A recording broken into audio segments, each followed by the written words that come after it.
All right. Hello, everybody. This is my friend Jamin Mason. He's a reparationist and a dear friend of mine, and he's here to tell you about reparations, Redemption Party, his move to Delaware, and what he's up to. So let's start out, Jamin, with tell us about the Reparation Party and the work you do there. Well, first and foremost, I appreciate this platform.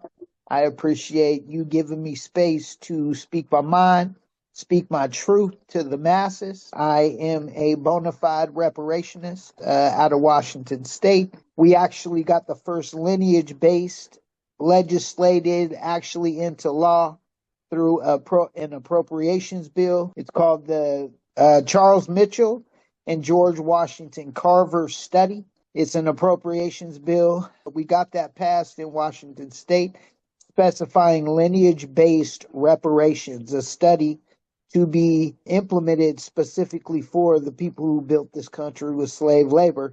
I'm a reparationist. I've been working on that along with many other things over the last 4 years. We have a Redemption Party, a website based on our bedrock two reparations, which is Special Field Orders 15, January 16th, 1865. William Tecumseh Sherman, after defeating the Confederate Army, came together with 20 Negro pastors. They wrote Special Field Orders 15, which is the bedrock of our claim for reparations. Reparations is definitely my thing. I've been doing it hardcore for 4 years, and I gotta say, before this introduction's over, hey, this is not a normal Jamin Mason look. Hey, when in Rome, you do as the Romans do. I am in Wilmington, Delaware, and it's baby, it's cold outside.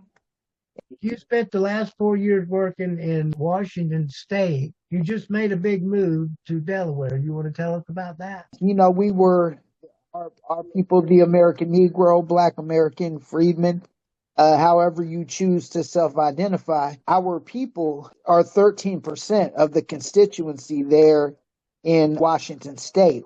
I moved to Wilmington, Delaware on the black state majority ideology. I'm not the only one that's moved here with these plans to politically using civic duties, taking over the system. I'm going to run for elected official out here. That's what we're doing. We're moving as a collective to teach our people, educate. Of course, we're 53% of the constituency here, which gives me a lot more opportunity than the 13% I had there.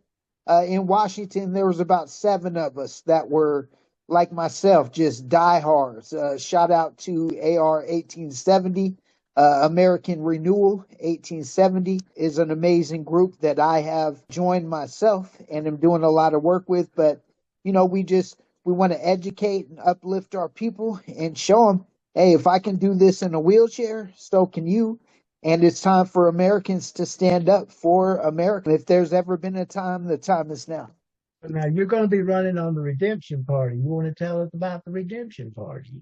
The Redemption Party is founded by a dear friend of mine, activist, hell of a amazing woman, wife, and leader. She truly has showed me a lot.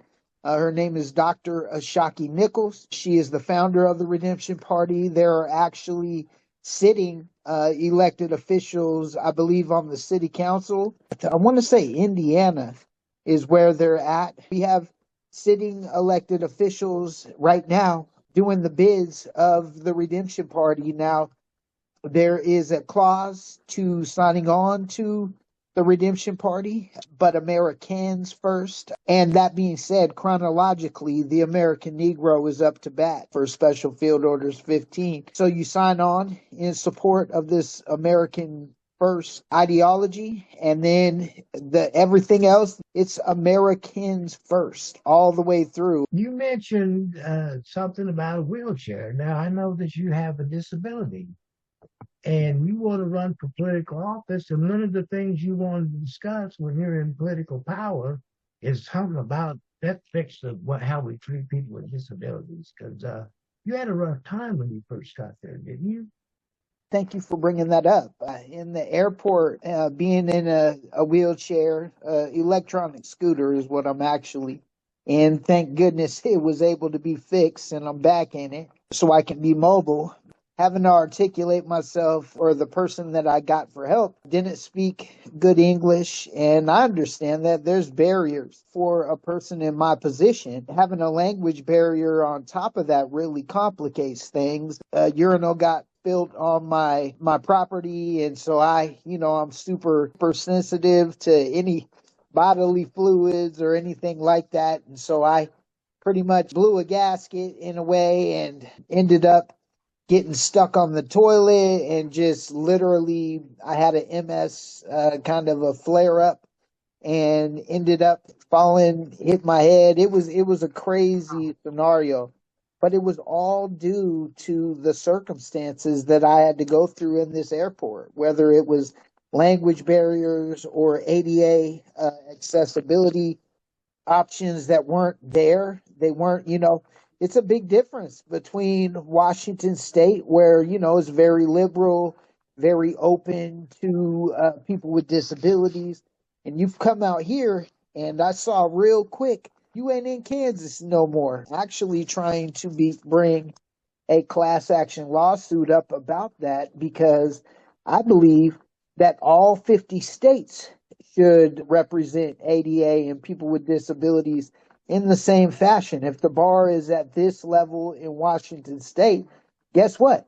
You should be able to go to Wilmington, Delaware, and expect that same kind of treatment, that same kind of care, love. And so, like I said, we're working up a class action lawsuit. I was a huge disability rights advocate, worked with Empower Movement in Washington State. And so I have some really good allies and supporters across the country that are willing to jump on this fight, because they understand, like I do, if you see an ADA sticker, you you should expect that same kind of care across the country. You shouldn't, when you see that ADA sticker, you should expect, like I did and found out real quick, you mess around and find out here, yeah, they don't play, and they don't, you could definitely see that empathy is not a thing that they have much of.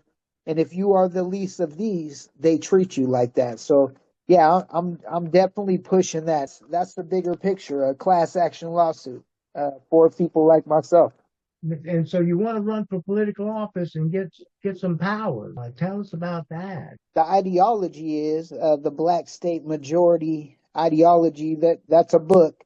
That's an actual book written by a friend of mine, actually, a dear friend of mine. Is black state majority kind of picture, 5-year plan. We all come here, 300 of us get here, just like myself, in wheelchairs or standing upright or however you stand, we get here, we build that coalition, we educate the people around us, we show them we show them with our actions rather than with our words how to actually implement these things and really make the government work for us as it's supposed to do. That's kind of the bigger picture with the 5-10 year, we haven't locked this in yet, but a 5 to 10 year goal of getting someone in the governor's seat. You see, until you have someone in power that thinks like us, not an Obama, not a I'm sorry, but Obama, in my opinion, not someone that does everyone else's biddings except American. I believe you need someone from this soil. I've done my genealogy. I don't show, our people don't come from Africa. Our people don't. Not saying that Africans weren't amalgamated into our people. The genealogist that did my paperwork, she showed me. She showed me in 1596, her people, her great great great grandfather jumping the, or great great great grandparents jumping the broom, right? So they had these written archives of their people. So in 1619, if all of us were brought here to America, then how did that happen, y'all? No, that was a lie. We've been indoctrinated, and that is what I'm here to prove. Our people have been here. We are indigenous to the Americas, period. Christopher Columbus didn't find shit. And like the brother Malcolm X said, we didn't land on Plymouth Rock. Plymouth Rock landed on us. That's a reality that I never knew until I did my genealogy and saw my genealogist show me paperwork on something, man, I learned in junior high. I think from the movie Roots. I believe I remember watching that movie and supposedly learning that we got here in 16. No, that's all bullshit. We, as Black Americans, the American Negroes, freedmen, we are here to say we're not standing for that anymore. We're standing on our truths. We're telling our truths, and we're not letting anyone else tell a story besides the truth that we know. And that on my grandma's side, she always said, baby, we was never no slaves. Well, we weren't on my grandma's side. That was Cherokee Indian. That's a part of my blood. But on my grandfather's side, and if this ain't an American Negro name, I don't know what is. Walter Spurgeon Mason was my grandfather's name, and he came from a family of six boys and girls. Aunt Sarah was the only girl, and I found out so much from that walk. And I encourage everyone to look back on who you are. Because the whole time, if I didn't do my genealogy, I would have never known that I was an actual descendant of United States sanctioned chattel slavery. Period. Which was crazy. So you're saying that you're indigenous to this land? I believe I am, brother. I believe our people are.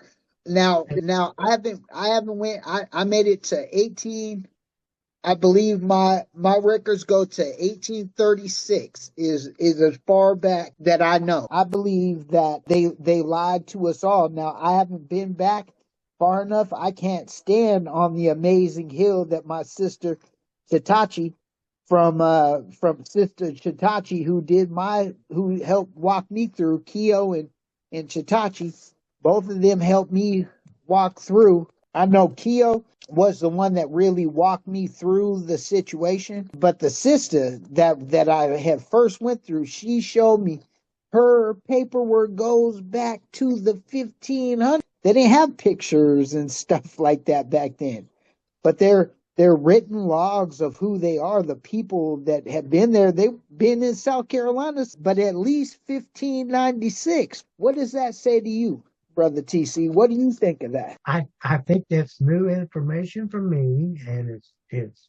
interesting to find out these things, because like what you're saying, what I'm learning is they've lied to us about a lot of stuff. I want to see you and all the indigenous people come together. I had no idea until she showed me. You could tell just on what it was, the paper that it was written on. You could tell it was not no made up nothing. It was a log of their family, and when people jumped the broom, 1896, brother. That's 25 something years before the supposed ship that brought us all here even came. No, that's all horse shit, brother.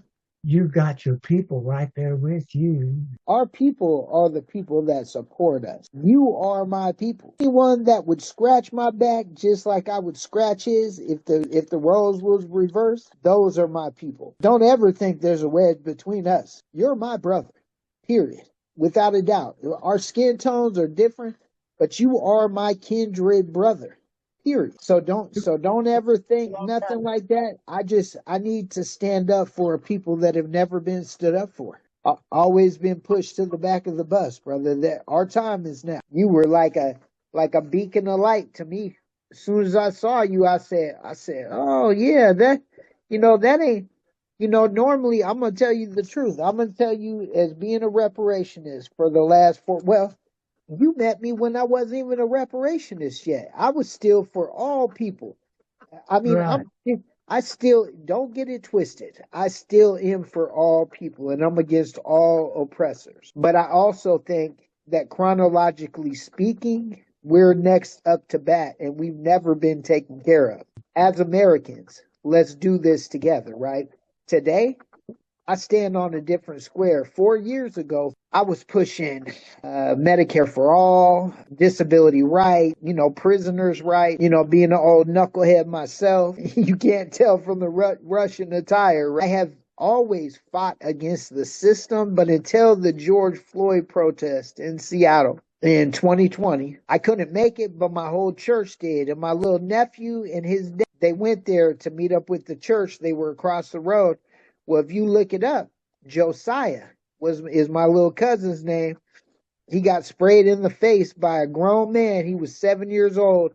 Got sprayed directly in the face when his 6'2" dad was standing right next to him. Why wouldn't you spray his dad? Why would you spray the baby in the face? And so because of all that anger, and after all the, I had just done Medicare for All, a big rally, and I was so angry because still, even sitting in this wheelchair, brother, they smacking our people in the mouth intentionally, and they're hurting babies, right? And so I just, you know what?